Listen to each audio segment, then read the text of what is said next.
पर है, कह रहे कि जो अपने पद से हटाया गया हो उसके लिए एक शब्द क्या होगा, मुझे बताइए। अब देखिए, जो अपने पद से हटाया गया हो उसको तो पदच्युत किया कहा जा सकता है। क्या कहा जा सकता है साथियों, पदच्युत किया जा सकता है। ये आपको यहाँ पर मालूम होना चाहिए, ठीक है ना। चलिए कोई दिक्कत नहीं। अब मैं आपको साथियों कुछ चीजें बता देता हूं।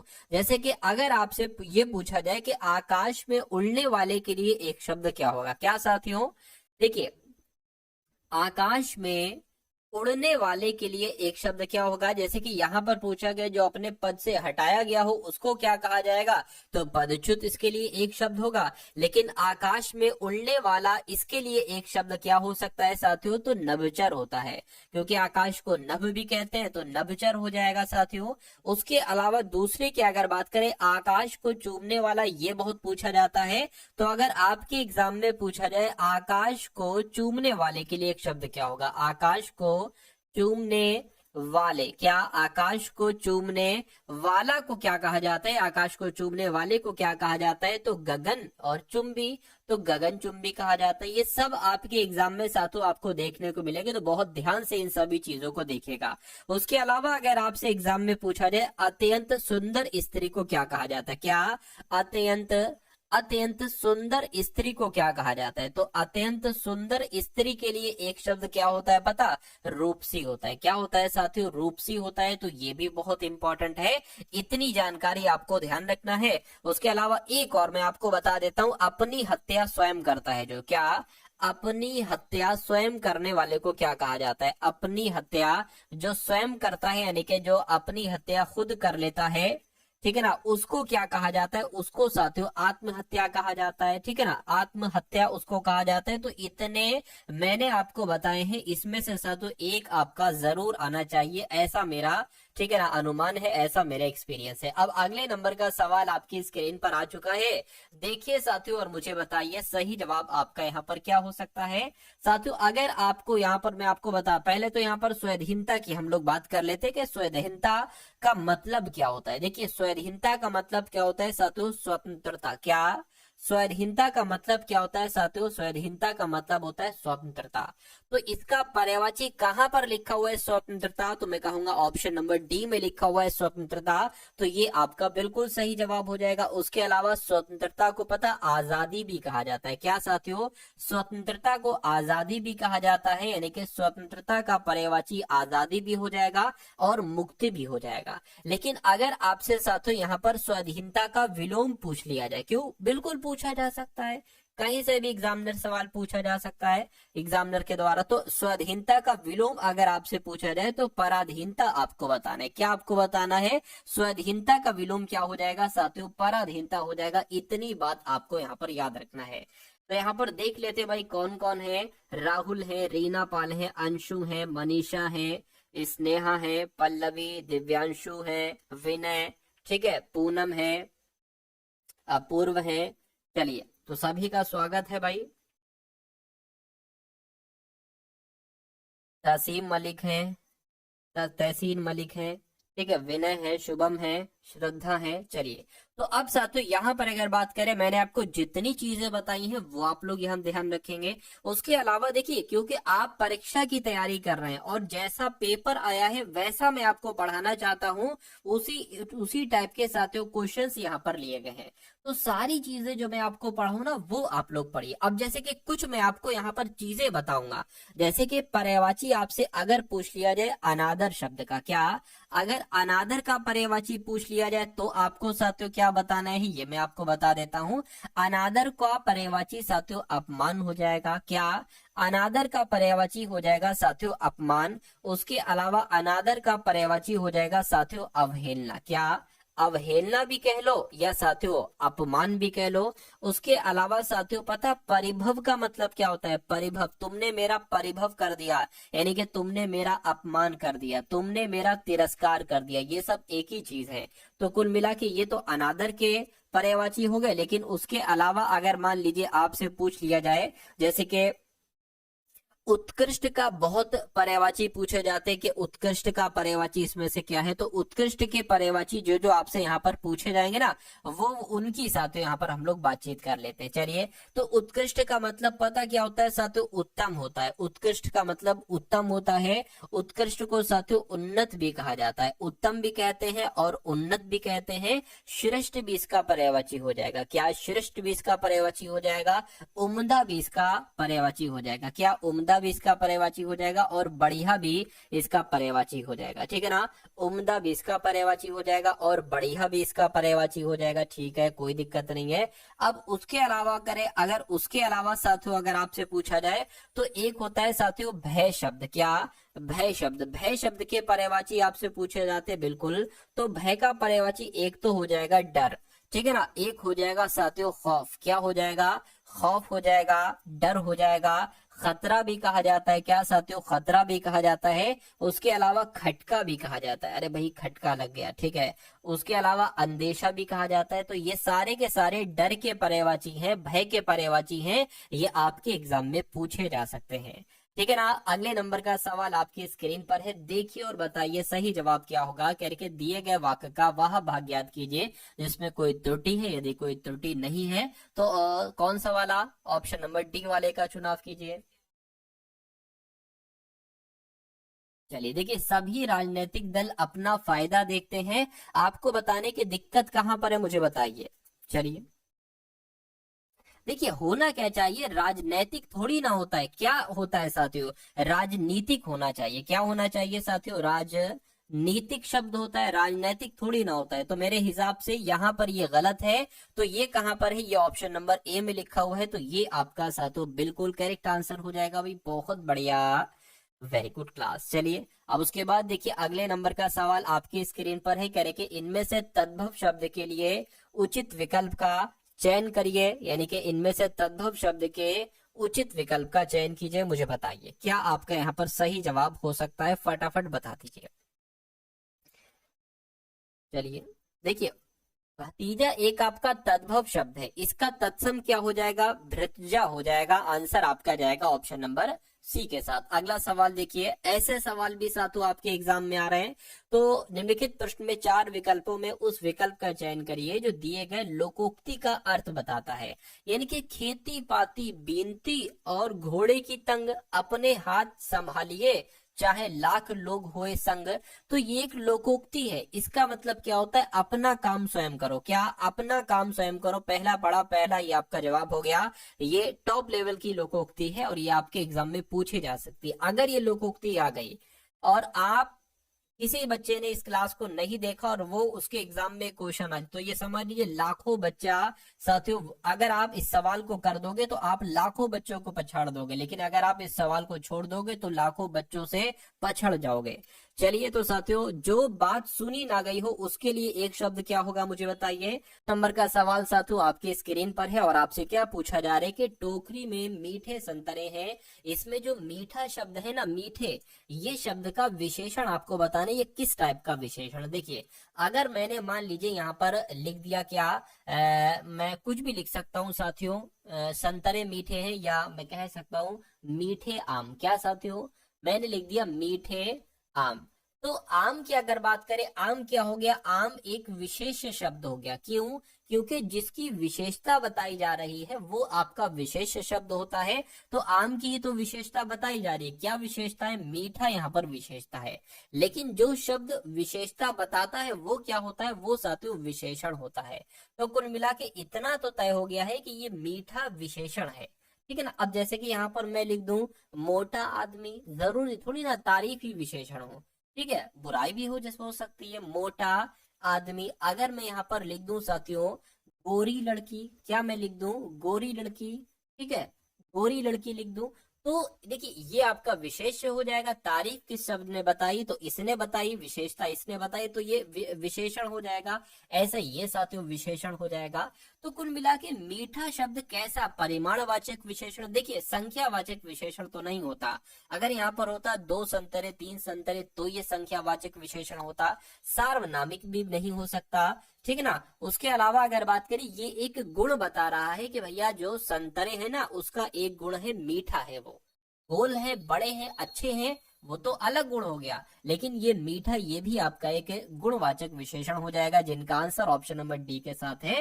मैं कहूंगा बिल्कुल करेक्ट है। अगला सवाल आपकी स्क्रीन पर है, कह रहे कि अग्नि का इसमें से पर्यायवाची कौन सा नहीं है, मुझे बताइए। चलिए, अग्नि का पर्यायवाची कौन सा नहीं है साथियों, फटाफट आप लोग बता दीजिए।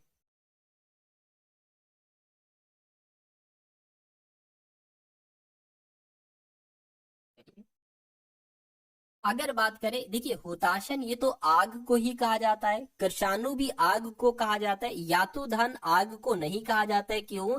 क्योंकि ये तो साथियों राक्षस का पर्यायवाची है।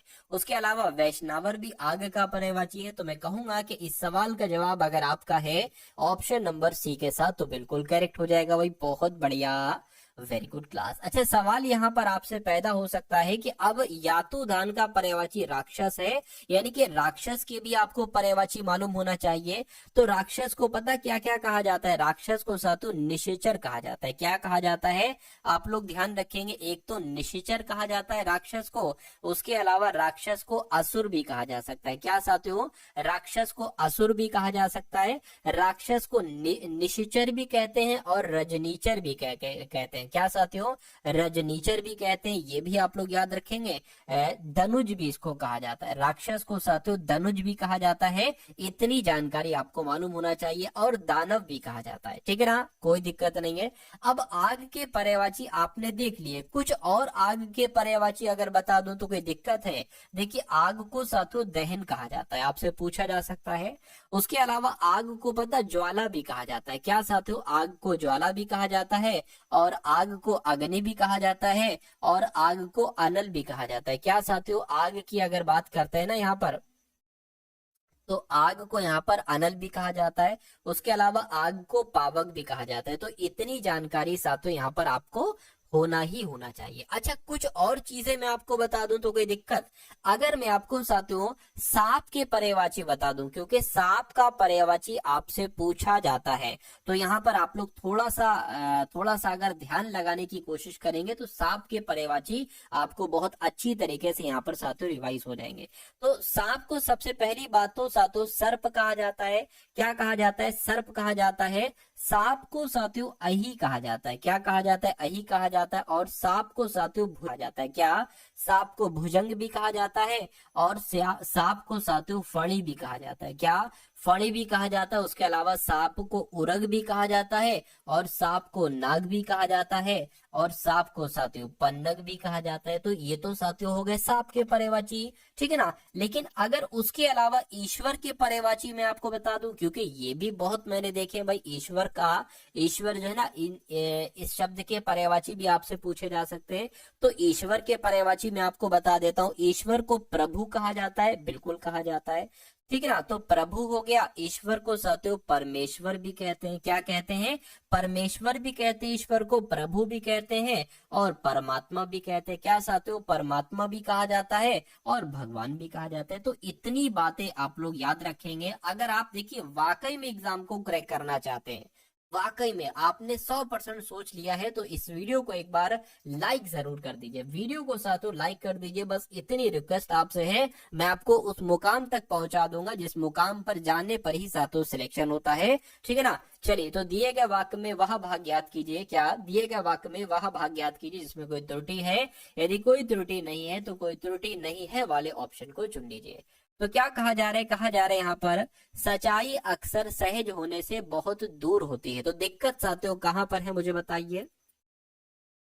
देखिए, होना क्या चाहिए, सच्चाई शब्द थोड़ी ना होता है, होता क्या है? सच्चाई होता है। और पूरा वाक्य आपका क्या बन जाएगा? सच्चाई अक्सर सहज होने से बहुत दूर होती है। तो ये होना चाहिए, यानी कि दिक्कत वन वाले में है। वन वाले में है तो वन आपका यहाँ पर बिल्कुल सही जवाब हो जाएगा। उसके बाद देखिए अगला सवाल आपकी स्क्रीन पर है साथियों। अभी तक आपने वीडियो को लाइक नहीं किया है, कुछ लोगों ने लाइक किया है, तकरीबन अभी जब मैंने कहा है तो 15 से 20 लोगों ने यहाँ पर लाइक किया है, लेकिन सभी लोगों ने लाइक नहीं किया है। कि अगर कोई पढ़ाने में दिक्कत है तो बता दीजिए, वो चीज भी मैं सुधार लूंगा, ठीक है, वो चीज भी मैं सुधार लूंगा। तो आप बताओ, आप हुक्म करो, ठीक है, लेकिन एक काम आप कर दो कि वीडियो को लाइक कर दो, ताकि मुझे अच्छा लगे कि हाँ भाई इतने लोगों में से इतने लोगों को हमारी वीडियो पसंद आई है। तो अगली बार जब मैं आपके सामने उपस्थित हूँ लाइव, तो और ज्यादा तैयारी करके आऊं, और ज्यादा अच्छा कंटेंट लेकर आऊं, और ज्यादा मेहनत से आपको पढ़ाऊं। क्योंकि आज जो क्लास चल रही है इसमें भी अथाह मेहनत है, और सिर्फ मेरी नहीं पूरी टीम की अथाह मेहनत लगी है। लेकिन अगले में मैं अगर इस बार 19 मेरी तैयारी है तो अगली बार 20 हो, क्योंकि मेरा सिर्फ एक ही गोल है, मेरा सिर्फ एक ही उद्देश्य है। मेरा उद्देश्य क्या है साथियों? मेरा उद्देश्य है आपका सिलेक्शन। क्या मेरा उद्देश्य क्या है? आपका सिलेक्शन। आप जिस घर से, जिस राज्य से, जिस जिले से, जिस मोहल्ले से, जिस एरिया से बिलोंग करते हो, मेरा गोल सिर्फ यही है कि आपका सिलेक्शन हो जाए, आप अपनी एक जॉब पा जाए। ठीक है ना? चलिए, तो अब साथियों बात करते हैं इस सवाल की। कह रहे कि यह सभा के पद अधिकारियों का चुनाव है। मतलब आपको बताने के पद अधिकारी, यहाँ पर जो शब्द लिखा जाएगा वो कैसे लिखा जाता है मुझे बताइए। देखिए, यहाँ पर पदाधिकारियों लिखा है जो कि गलत है। ठीक है ना? उसके अलावा अगर बात करते हैं यहाँ पर एक तरीके से पधा आ गया, धा नहीं आता है, दा आता है। यहाँ पर पदाधिकारियों आ गया, ये सही लग रहा है। यहाँ पर भी गलत हो जाएगा, तो मैं कहूंगा यह सभा के पदाधिकारियों का चुनाव है, ये आपका यहाँ पर सही जवाब हो जाएगा।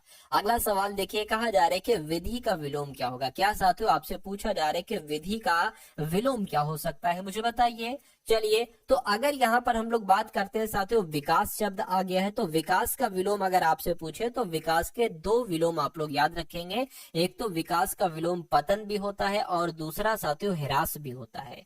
ठीक है ना? विकास का विलोम एक ह्रास भी होता है। उसके अलावा विधान की अगर बात करते हैं तो साथियों विधान का विलोम पता क्या हो जाएगा? छोटा आ लगा दो, विधान का विलोम हो जाएगा अविधान। क्या हो जाएगा साथियों? अविधान हो जाएगा। उसके अलावा निषेध की अगर बात करते हैं, निषेध देखिए कहीं कहीं पर लिखा होगा निषेध। ठीक है ना? तो निषेध किसका विलोम हो जाएगा? विधि का विलोम निषेध हो जाएगा। विधि का विलोम क्या हो जाएगा साथियों? निषेध हो जाएगा। लेकिन अगर संक्षेप का विलोम आपसे पूछे तो आपको विस्तार बताना है। क्या बताना है साथियों? विस्तार बताना है। संक्षेप का विलोम क्या हो जाएगा? विस्तार हो जाएगा। तो इतनी बातें आप लोग यहाँ पर याद रखेंगे। अब उसके बाद देखिए अगला सवाल, दिए गए वाक्यांश में रेखांकित अंश को प्रतिस्थापित करने के लिए सबसे उपयुक्त विकल्प का चयन कीजिए। सभी प्रशिक्षणों का वक्तव्य मनुष्य का विकास है। तो आपको बताने कि इसकी जगह पर साथियों क्या आना चाहिए, ये बस आप लोग यहाँ पर मुझे बता दीजिए। चलिए चलिए, देखिए यहाँ पर साथियों एक तरीके से रहस्य नहीं आना चाहिए, समाधान प्रयत्न ध्येय आना चाहिए।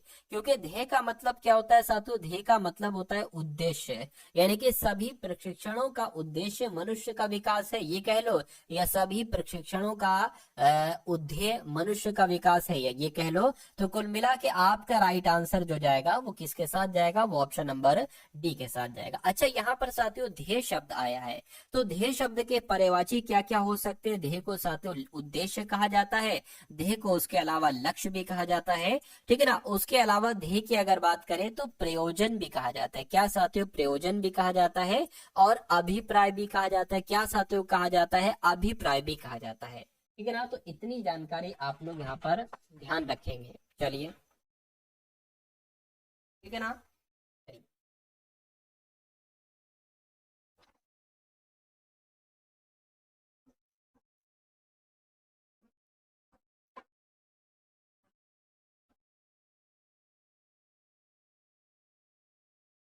चलिए, बात करते हैं साथियों नेक्स्ट नंबर के क्वेश्चंस की। ये यहाँ पर साथियों एक शब्द लिखा हुआ है प्रयत्न। अच्छा, प्रयत्न की पता क्या क्या पर्यायवाची हो सकते हैं? प्रयत्न को साथियों कहा जाता है कोशिश। प्रयत्न को क्या कहा जाता है? प्रयत्न को कहा जाता है साथियों कोशिश। प्रयत्न को कहा जाता है प्रयास, और प्रयत्न को साथियों यत्न भी कहा जाता है। क्या कहा जाता है? प्रयत्न को यत्न भी कहा जाता है। ये भी आप लोग यहाँ पर ध्यान रखेंगे। ठीक है ना? उसके अलावा रहस्य शब्द की अगर हम बात करते हैं तो रहस्य को साथियों राज कहा जाता है, रहस्य को ही साथियों मर्म कहा जाता है। ये इसका पर्यायवाची हो गया। ठीक है ना? तो और रहस्य को साथियों गुप्त कहा जाता है। तो जितनी जानकारी मैंने आपको दी है, इतनी जानकारी अगर आप वाकई में साथियों ध्यान रख लेंगे तो मैं कहूंगा ये क्लासेस आपके पेपर पर भारी पड़ेंगी। यानी कि ये पेपर साथियों नेस्त नाबूद कर डालेंगी आपके एग्जाम को। चलिए, ठीक है, चलिए। अब अगले नंबर का सवाल आपकी स्क्रीन पर है। करके निम्नलिखित प्रश्न में 4 विकल्पों में से उस विकल्प का चयन करिए जो शुद्ध शब्द का सही विकल्प है। यानी कि आपको ये बताना है कि प्रतिमूर्ति शब्द कैसे लिखा जाता है, मुझे बताइए। अच्छा, एक यहाँ पर जैसे कि प्रतिमूर्ति शब्द आपसे पूछा गया है, कुछ चीजें मैं आपको बता देता हूँ जो शुद्ध वर्तनी में आपको बता देता हूँ जो बहुत ज्यादा पूछी जाती है। एक तो आपको याद रखना है साथियों, आशीर्वाद शब्द। क्या आप लोग ध्यान रखेंगे साथियों, आशीर्वाद कैसे लिखा जाता है, जैसे यहाँ पर मैंने लिखा है। उसके अलावा अतिथि शब्द की वर्तनी बहुत पूछी जाती है, तो अतिथि में 2 बार छोटी ई की मात्रा आएगी। ता में भी छोटी ई की मात्रा आएगी और था में भी छोटी ई की मात्रा आएगी। होता क्या है, कभी था में बड़े की मात्रा कर देते हैं और कहते हैं सही शब्द क्या है। उसके अलावा ठीक है, इतनी जानकारी आप लोग ध्यान रखें। और प्रतिमूर्ति शब्द कैसे लिखा जाता है, जैसे आपका यहाँ पर ऑप्शन नंबर डी में लिखा हुआ है। तो जिनका आंसर डी है, पल्लवी का, रंजना का, कृष्णा का, राठौर का, निगम, सुनील, विशाल, नयन, दिनेश, तबरेज, मन्नू, अंचल, ठीक है, प्रशांत, खुशी, गरिमा, मनी, मुक्ति, अपूर्वा, सचिन, लाडो, ठीक है, हबीबुक, सिया, सभी का आंसर यहाँ पर जो है वो बिल्कुल करेक्ट हो जाएगा। चलिए अब उसके बाद देख लेते हैं साथियों, नेक्स्ट नंबर का सवाल आपकी स्क्रीन पर है। कहाँ गया, ये आ गया। करके विदेशी शब्द आपसे पूछा जा रहा है कि इसमें से कौन सा साथियों विदेशी शब्द है, ये आप लोग यहाँ पर मुझे बता दीजिए। चलिए, तो आंख की अगर बात करें तो ये देश शब्द है, दांत भी आपका देश शब्द है, ऊंट भी आपका देश शब्द है, लेकिन बॉल शब्द जो है ना, बॉल शब्द, ये आपका विदेशी शब्द हो जाएगा। ये आपको यहाँ पर मालूम होना चाहिए। अच्छा, सवाल का एक ये टाइप है, जैसे कि कुछ शब्द होते हैं साथियों देशज, ये भी जानकारी मैं आपको दे देता हूँ। ठीक है, अगर कुछ शब्द मैंने आपको बता दिए देशज के और कुछ शब्द मैंने आपको बता दिए साथियों विदेशज के, यहाँ से सवाल पूछा ही पूछा जाता है। और पता कैसे पूछा जाता है, 4 शब्द आपको दे दिए जाएंगे, उसमें से एक देशज शब्द होगा और 3 विदेशज होंगे, तो पूछा जाएगा देशज इसमें से कौन सा है। तो इससे बढ़िया तरीका तो यही है कि आप कुछ शब्द देशज जो आपसे बार बार पूछे जाते हैं वो तैयार कर लीजिए। जैसे कि यहाँ पर मैं आपको बता रहा हूँ, लोटा शब्द ये देश शब्द है, तो इसी से सवाल बन जाएगा। लोटा हो गया, कटोरा हो गया, ये देश शब्द है। उसके अलावा साथियों डिबिया हो गया, क्या बार बार रिपीट होते हैं साथियों यही शब्द, पता नहीं क्यों। तो लोटा हो गया, कटोरा हो गया, डिबिया हो गया, खिचड़ी हो गई और खिड़की हो गई। क्या खिचड़ी हो गई, खिचड़ी हो गई, और साथियों उसके अलावा यहाँ पर अगर बात करें खिड़की हो गई, ये सब देशज शब्द हैं। उसके अलावा पगड़ी हो गई, तो ये सारे के सारे देशज शब्द हैं। अब यहाँ पर मैं आपको बता देता हूँ विदेशज शब्द कौन कौन से होते हैं। जैसे कि साथियों इरादा, इरादा आपका विदेशज शब्द है। इरादा हो गया और इशारा हो गया, ठीक है ना, इरादा हो गया और इशारा हो गया। उसके अलावा साथियों हलवाई आप लोग याद रखेंगे, क्या हलवाई आपका ये विदेशज शब्द है। उसके अलावा दीदार, क्या साथियों दीदार की बात करें तो ये भी विदेशी शब्द है। और चश्मा, चश्मा भी आपका विदेशी शब्द है। तो कम से कम इतनी जानकारी आपको यहाँ पर होना ही होना चाहिए। अगला सवाल देखिए आपकी स्क्रीन पर, कह रहे कि निम्नलिखित किस वाक्य में सर्वनाम का अशुद्ध प्रयोग हुआ है, मुझे बताइए। चलिए अब देखिए, मैंने आपने साथियों गाय का निबंध पढ़ा होगा क्या, कि सबसे पहली लाइन होती थी गाय एक पालतू जानवर है। क्या गाय एक पालतू जानवर है। उसके बाद आप पता क्या क्या लिखते जाते थे, उसकी 4 टांगे होती हैं, ठीक है ना, उसकी, ठीक है, उसकी एक पूंछ होती है। तो ये आपकी क्या हो गई, देखिए अब ये संज्ञा है। अब संज्ञा की जगह पर आप जिन शब्दों का इस्तेमाल कर रहे हैं वो आपकी सर्वनाम होती है, ठीक है ना। तो ये होता है साथियों, जैसे कि मेरा नाम अदनान है, तो अदनान, अदनान एक टीचर है, ठीक है, वह या उसकी लंबाई इतनी है, ठीक है, वह गोरा है। तो वह अब जितनी बार शब्द आएगा ना, वो सारा का सारा साथियों क्या हो जाएगा, सर्वनाम कहलाएगा वो। तो कुल मिला के संज्ञा और सर्वनाम में आपको फर्क मालूम पड़ गया, ठीक है ना। तुम अपनी बात कहो, यहाँ पर जो तुम शब्द आया है ये सर्वनाम है और बिल्कुल सही सर्वनाम है। मैंने उससे माफी मांगी, यहाँ पर ये सर्वनाम है, बिल्कुल सही है। तेरे को भी उसके साथ जाना चाहिए। अब देखिए तेरे को ये एक सर्वनाम तो है, लेकिन ये गलत माना जाता है। तेरे को, मेरे को, ये सारे शब्द गलत माने जाते हैं। ये सारे सर्वनाम अशुद्धि के अंतर्गत आते हैं। तुम्हारा उससे क्या संबंध है, ये भी सही है। तो मैं कहूंगा अशुद्धि कहाँ पर है सर्वनाम में, ऑप्शन नंबर सी वाले में है, सी वाले में है। तो यही आपका राइट आंसर है।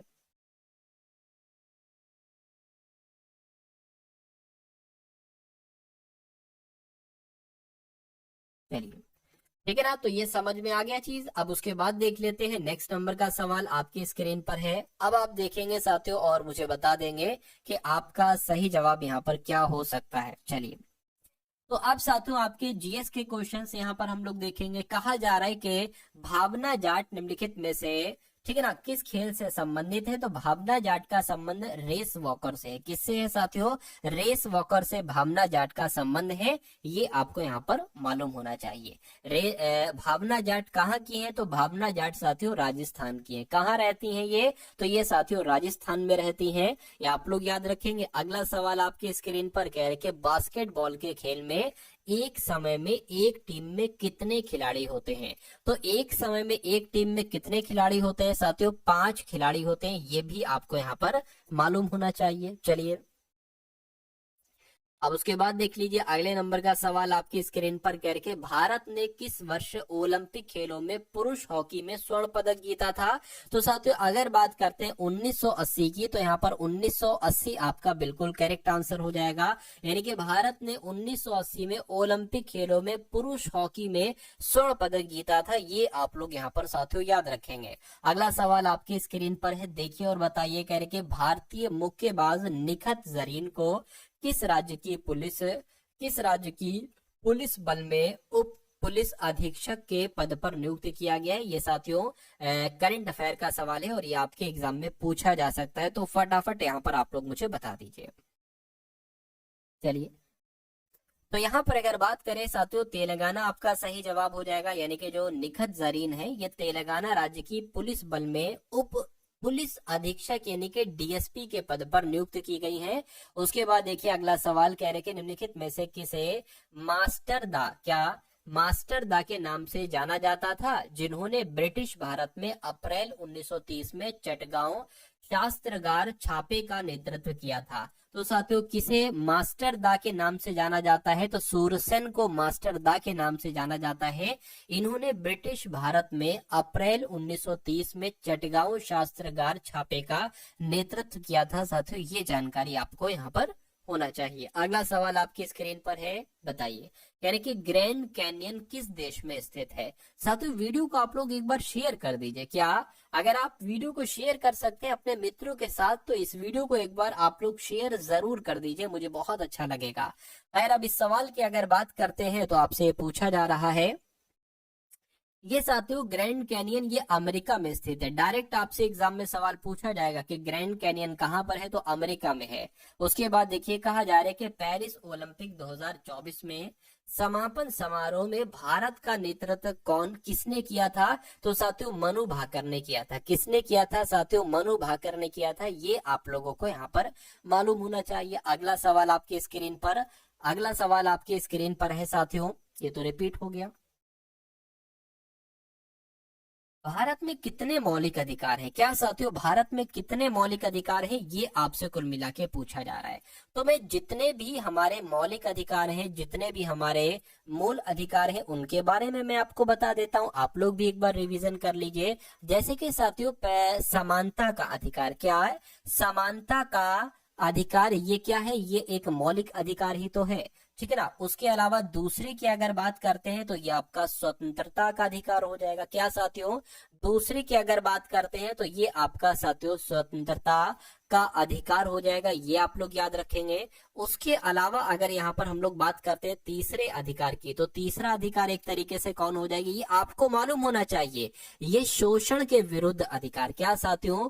शोषण के विरुद्ध अधिकार। मतलब जैसे कि अगर आपका कोई शोषण कर रहा है, 5 घंटे की जगह आपसे 10-10 घंटे काम करवा रहा है, ठीक है ना, तो आप क्या कर सकते हैं? आप उसका विरोध कर सकते हैं, तो इसको शोषण कहा जाता है।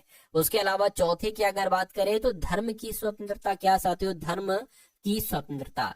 धर्म की आपके पास स्वतंत्रता है, आप कोई भी धर्म अपना सकते हो, तो धर्म की स्वतंत्रता ये भी एक अधिकार हो गया। कैसा अधिकार? एक मौलिक अधिकार, यानी कि एक मूल अधिकार हो गया, ठीक है, कोई दिक्कत नहीं है। उसके बाद अगर यहाँ पर हम लोग बात करें सांस्कृतिक और शैक्षिक अधिकार हो जाएगा। क्या साथियों? सांस्कृतिक और शैक्षिक अधिकार। क्या साथियों? सांस्कृतिक और शैक्षिक अधिकार। देखिए जो आप सुनते हो, जो आप देखते हो, जो आप पढ़ते हो, वो आपको याद हो जाता है। तो यहाँ पर ये चीजें मैं आपको दिखा रहा हूँ, मैं आपको समझा रहा हूँ, पढ़ा रहा हूँ, तो ये सारी चीजें आपको साथियों मालूम होना चाहिए। उसके अलावा एक संवैधानिक अधिकार भी होता है। क्या साथियों?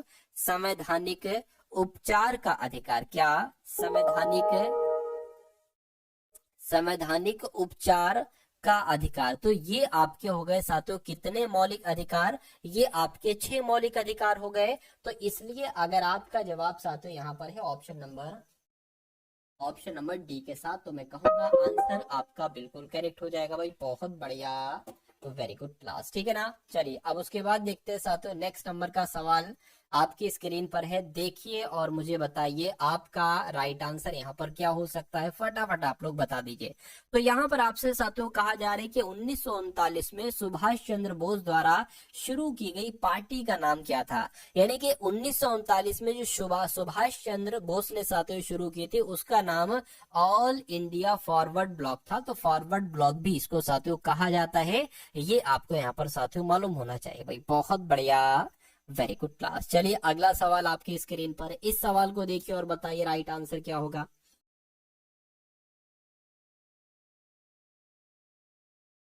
चलिए इसकी अगर बात करें, कहा जा रहा है कि चेरव नृत्य किस राज्य का पारंपरिक नृत्य है? तो ये कहाँ किया जाता है? ये मिजोरम में किया जाता है। कहाँ पर किया जाता है साथियों? जो चेरव नृत्य है ना, ये कहाँ किया जाता है? ये मिजोरम में किया जाता है। ये आपको यहाँ पर मालूम होना चाहिए। अच्छा, अब यहाँ पर जिक्र है साथियों मिजोरम का, तो मिजोरम से संबंधित जो सवाल पूछे जाते हैं मैं आपको वो बता दूं, कैसा आपके लिए रहेगा, ठीक है ना। कैसा आपके लिए रहेगा? बहुत अच्छा रहेगा। सबसे पहले अच्छा यहाँ पर आपको कुछ चीजें बता देता हूँ। क्या आपको बता देता हूँ? कुछ चीजें आपको बताता हूँ, वो आपके एग्जाम के पॉइंट ऑफ व्यू से साथियों बहुत इंपॉर्टेंट है। जैसे कि अगर हम लोग बात करते हैं असम की, तो असम में एक नृत्य किया जाता है, बिहू नृत्य है। क्या? असम का बिहू नृत्य साथियों बहुत फेमस है और बहुत बार आपके एग्जाम में आ चुका है।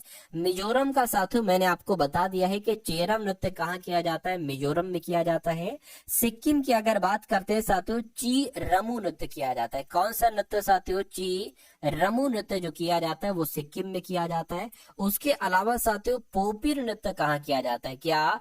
पोपिर नृत्य कहाँ किया जाता है? तो अरुणाचल प्रदेश में। और भुइया नृत्य कहाँ किया जाता है साथियों? तो अरुणाचल प्रदेश में।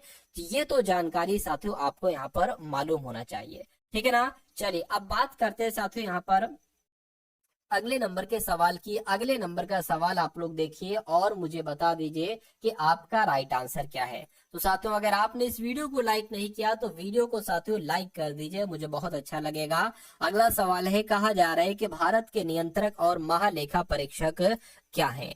2 सदस्यीय निकाय है, ठीक है ना। 2 सदस्यीय निकाय है, 3 सदस्य निकाय, एकल सदस्य निकाय या 6 सदस्य निकाय, ये आप लोग यहाँ पर मुझे बता दीजिए।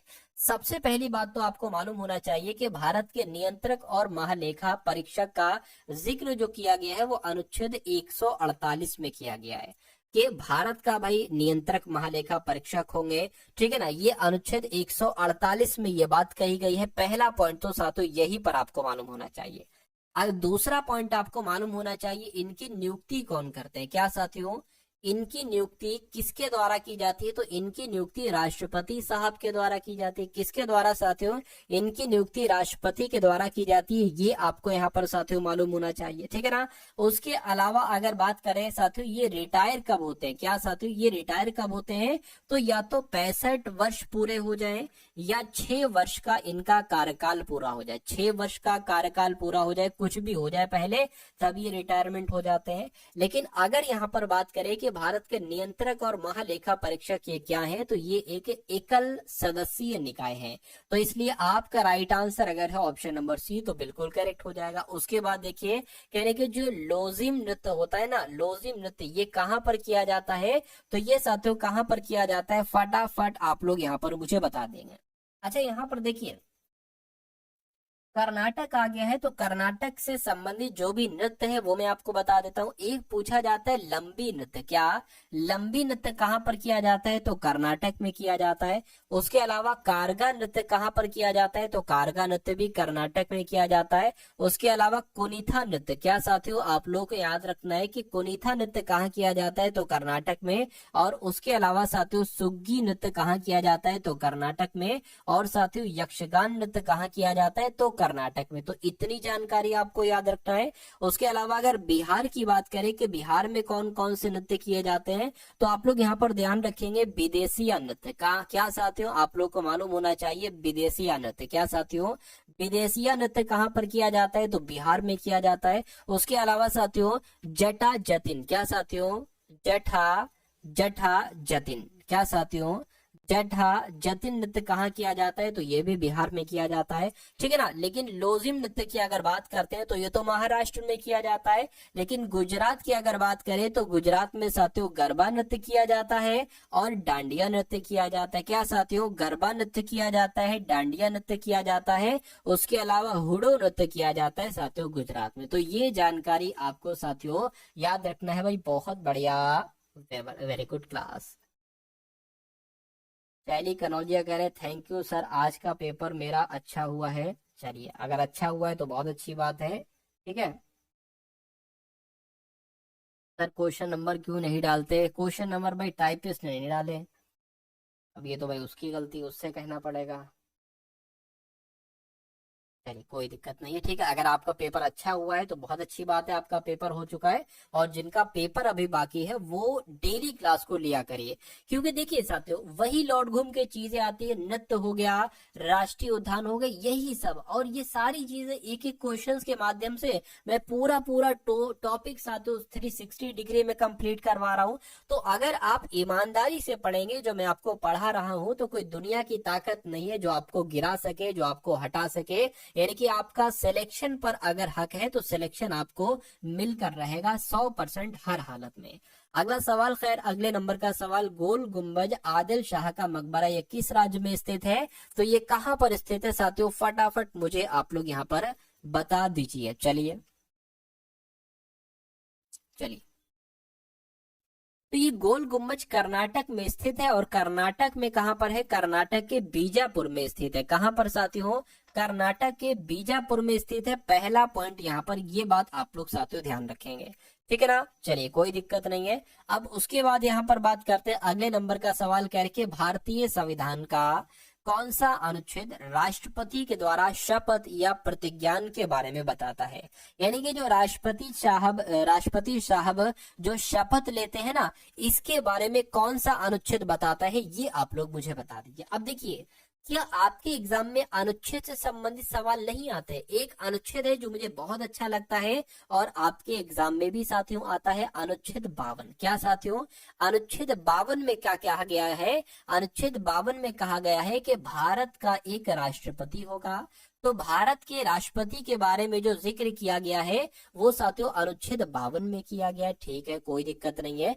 अगर हम यहाँ पर बात करते हैं साथियों अनुच्छेद 54 की, क्या साथियों? अनुच्छेद 54 की अगर हम यहाँ पर बात करते हैं तो राष्ट्रपति का निर्वाचक मंडल के बारे में बताया गया। अभी निर्वाचक मंडल क्या होता है? राष्ट्रपति के निर्वाचक मंडल। ठीक है, राष्ट्रपति के निर्वाचक मंडल के बारे में बताया गया है अनुच्छेद साथियों 54 में। अभी निर्वाचक मंडल के, देखिए कभी भी राष्ट्रपति के लिए हम और आप वोट देने नहीं जाते हैं। यानी कि कभी आप सोचा है आपने कि आप जा कह रहे हैं कि भाई कहाँ जा रहे हैं, भाई वोट देने जा रहे हैं, किसे किसे? राष्ट्रपति साहब को नहीं। राष्ट्रपति को कौन कौन चुनते हैं? जैसे कि लोकसभा के सदस्य हैं, राज्यसभा के सदस्य हैं, विधानसभा के सदस्य हैं, ये सब राष्ट्रपति को चुनते हैं। और इन्हीं सबको क्या कहा जाता है? लोकसभा के सदस्य, राज्यसभा के सदस्य, ये सब निर्वाचक मंडल के अंतर्गत आते हैं जो राष्ट्रपति को साथियों चुनते हैं। तो समझ में आ गया, अनुच्छेद 54 समझ में आ गया साथियों। चलिए कोई दिक्कत नहीं है। अब यहाँ पर एक अनुच्छेद और इम्पोर्टेंट है। ठीक है, एक अनुच्छेद और इम्पोर्टेंट है, अनुच्छेद 61। ये आपसे बहुत बार एग्जाम में पूछा गया है। देखिए, राष्ट्रपति पर महाअभियोग चलाया जाता है। क्या? राष्ट्रपति पर साथियों जो महाअभियोग चलाया जाता है ना साथियों, राष्ट्रपति पर महाअभियोग चलाने की प्रक्रिया का वर्णन जो किया गया है वो अनुच्छेद 61 में किया गया है। ये आपको साथियों यहाँ पर मालूम होना चाहिए। अब अगर बात करें जो राष्ट्रपति शपथ लेते हैं ना, ये अनुच्छेद 60 में बात कही गई है। कहां पर कही गई है साथियों? 60 में बात कही गई है। उसके बाद देखिए अगले नंबर का सवाल है, कह रहे कि 2011 की जनगणना के अनुसार सर्वाधिक जनसंख्या घनत्व वाला राज्य कौन सा है, मुझे बता दीजिए। यानी कि सबसे ज्यादा जनसंख्या घनत्व कहाँ की है, बताइए। देखिए कुछ क्वेश्चंस हैं वो मैं आपको साथियों बता देता हूँ। 2011 की जनगणना के बारे में कुछ क्वेश्चंस है वो मैं आपको बता देता हूँ, ये आपके एग्जाम में आएंगे। अगर आपसे पूछा जाए 2011 की जनगणना ये भारत की कौन सी जनगणना थी, तो ये भारत की साथियों क्या, भारत की 15वीं जनगणना थी। क्या साथियों, भारत की 15वीं जनगणना थी, ये आप लोग यहाँ पर याद रखेंगे। उसके अलावा अगर आपसे पूछे साथियों आजादी की कौन सी जनगणना थी, तो आजादी की 7वीं, क्या आजादी की अगर बात करें तो आजादी की 7वीं जनगणना थी, आप लोग ध्यान रखेंगे। अच्छा 2011 की जनगणना की अगर हम बात करते हैं तो 2011 की जनगणना का आदर्श वाक्य क्या था, क्या 2011 की जनगणना का आदर्श वाक्य क्या था, अगर आपसे साथियों ये एग्जाम में आपसे पूछा जाए तो हमारी जनगणना हमारा भविष्य, क्या हमारी जनगणना, क्या साथियों हमारी जनगणना हमारा भविष्य। ठीक है, तो ये क्या था साथियों, ये आपका आदर्श वाक्य था। किसका, 2011 की जनगणना का ये आदर्श वाक्य था। ये आपको यहाँ पर मालूम होना चाहिए। कुछ मोटी मोटी बातें हैं वो मैं आपको बताना चाहता हूँ, वो आपके एग्जाम में पूछी जाती है। अगर आपसे पूछा जाए सबसे अधिक आबादी वाला, क्या सबसे अधिक सबसे अधिक आबादी वाला राज्य कौन सा था, तो सबसे अधिक आबादी किस राज्य की थी 2011 की जनगणना के अनुसार, उत्तर प्रदेश की थी। ठीक है ना, कोई दिक्कत नहीं है। अगर सबसे ज्यादा साक्षरता आपसे पूछ ले, सबसे ज्यादा साक्षरता कहाँ की थी भैया, सबसे ज्यादा साक्षरता केरल की थी। केरल की साक्षरता भी सबसे ज्यादा थी और केरल का ही साथियों लिंग अनुपात भी सबसे ज्यादा था। केरल का लिंग अनुपात भी साथियों सबसे ज्यादा था। और सबसे ज्यादा घनत्व किसका था, सबसे ज्यादा घनत्व साथियों बिहार का था। ठीक है ना, चलिए तो इतनी जानकारी आपको मालूम होना चाहिए। 2011 की जनगणना के अनुसार सर्वाधिक जनसंख्या घनत्व किसका था, तो साथियों बिहार का था, मैं आपको बता चुका हूँ। तो इस प्रकार जिनका आंसर है ऑप्शन नंबर सी के साथ तो बिल्कुल करेक्ट हो जाएगा भाई, बहुत बढ़िया, वेरी गुड क्लास। अब उसके बाद देखिए साथियों नेक्स्ट नंबर का सवाल आपके स्क्रीन पर है। देखिए इस सवाल को और बता दीजिए कि आपका राइट आंसर यहाँ पर क्या हो सकता है, किस ऑप्शन के साथ आपका सही जवाब जा सकता है। तो कहा जा रहा है आपसे साथियों कि प्रधानमंत्री नरेंद्र मोदी के द्वारा महाराष्ट्र में PM mega integrated textile regions and apparel park की आधारशिला कहां पर रखी गई है, तो ये साथियों अमरावती में रखी गई है। कहां पर रखी गई है साथियों, अमरावती में रखी गई है। और ये अमरावती कहां पर है, अमरावती साथियों महाराष्ट्र में। कहां पर है साथियों, ये महाराष्ट्र में ही आपको मालूम होना चाहिए। ठीक है ना, चलिए अगला सवाल देखिए। कहा जा रहा है साथियों गोदावरी नदी के बारे में निम्नलिखित में से कौन सा कथन गलत है। तो गोदावरी नदी के बारे में भैया कौन सा कथन गलत है, ये बात आपसे यहाँ पर पूछी जा रही है। थोड़ा सा ध्यान लगाकर अगर आप देखेंगे तो मैं कहूंगा कि आपका आंसर जो है ना वो आ जाना चाहिए। चलिए भाई, चलिए भाई, तो फटाफट आप लोग यहाँ पर आंसर बता दीजिए कि क्या आपका सही जवाब हो सकता है। देखिए गोदावरी नदी के बारे में गलत की अगर बात करें तो गोदावरी नदी अपना जल अरब सागर में निर्वाहित करती है। ठीक है, ये मतलब गलत होगा। ठीक है, गलत के बारे में गोदावरी नदी सबसे बड़ी प्रायद्वीपीय नदी है, ये होगा, क्या होगा मुझे बताइए।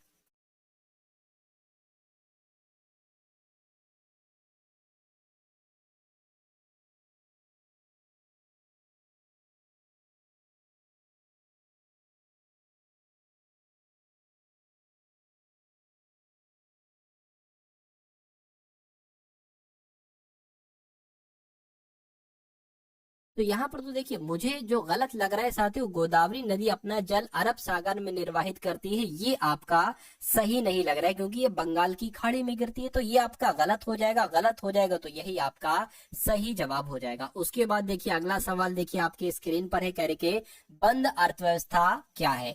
तो बंद अर्थव्यवस्था की यहाँ पर साथियों बात आपसे कुल मिला के पूछी जा रही है, मुझे बताइए। देखिए, बंद अर्थव्यवस्था में केवल निर्यात होता है या बजट का घाटा कम होता है बंद अर्थव्यवस्था में? बंद अर्थव्यवस्था में केवल आयात होता है या बंद अर्थव्यवस्था में कोई विदेशी व्यापार नहीं होता है? तो मैं कहूंगा कि बंद अर्थव्यवस्था में कोई विदेशी व्यापार नहीं होता है। ये आपका साथियों बिल्कुल सही जवाब हो जाए, यानी कि जो बंद अर्थव्यवस्था होती है इसमें पूरी तरह से आत्मनिर्भर रहना पड़ता है, अपने ऊपर साथियों निर्भर रहना पड़ता है। ठीक है ना, मतलब कोई आयात नहीं, कोई निर्यात नहीं, अपने ऊपर निर्भर रहना पड़ता है बंद अर्थव्यवस्था में। अब उसके बाद देखिए अगला सवाल आपकी स्क्रीन पर है, कह रहे कि महाबलीपुरम का तटवर्ती मंदिर जो अपनी चट्टानों को काटकर बनाई गई वास्तुकला के लिए उल्लेखनीय है, ये किस पल्लव राजा के शासनकाल के दौरान बनाया गया था? तो किसके दौरान बनाया गया था साथियों? नरसिंह वर्मन द्वितीय के कार्यकाल में बनाया गया था। ये आपको यहाँ पर साथियों मालूम होना चाहिए। राइट आंसर आपका जो जाना चाहिए वो ऑप्शन नंबर सी के साथ जाना चाहिए। अगला सवाल आपकी स्क्रीन पर है, देखिए सवाल को और मुझे बताइए सही जवाब क्या होगा।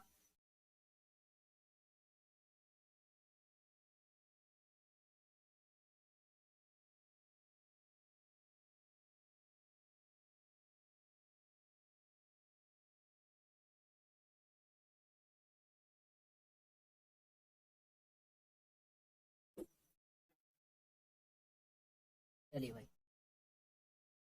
क्या आपका देखिए मेंडलीव का जो आवर्त नियम है ना, ये किस पर आधारित है, ये बात पूछी जा रही। तो ये तो परमाणु द्रव्यमान पर आधारित है। क्या ये परमाणु द्रव्यमान पर आधारित है? आवर्त सारणी की अगर बात करें, आवर्त सारणी की खोज किसके द्वारा की गई? तो साथियों मेंडलीव के द्वारा। क्या मेंडलीव के द्वारा ही आवर्त सारणी की खोज की गई, ये आपको साथियों मालूम होना चाहिए। ठीक है ना।